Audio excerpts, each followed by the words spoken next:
Some of the Africans said that white people came to Africa, they stood and they take the idols of our ancestors. They take those idols to their country.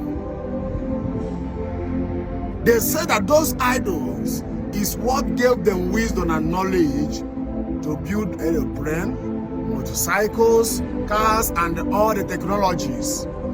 This is what some of the Africans have said. That white people came to Africa, took the idols of our ancestors. Those idols they took from Africa is what gave them the wisdom and the knowledge to manufacture all these technologies. This is what some of the Africans said. But I want to ask you a question. You that have idols in your compound, most of you have like 10, 20, 2 or 3 idols in your compound. Those idols that you are worshiping, how many of them don't give you wisdom?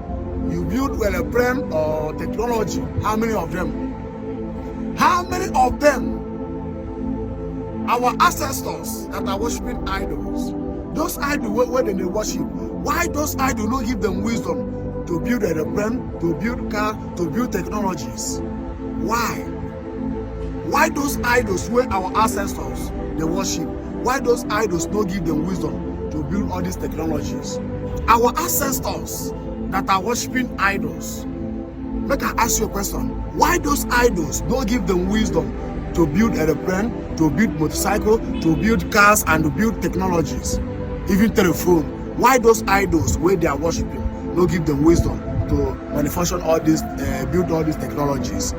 But the white people came to Africa, took those idols, take those idols to their country, and those idols give them the wisdom to manufacture all this, to build all these technologies. If you they talk something, make them talk something what we know.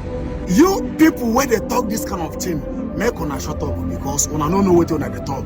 Tomorrow, when I go talk say na Christianity be our problem. Christianity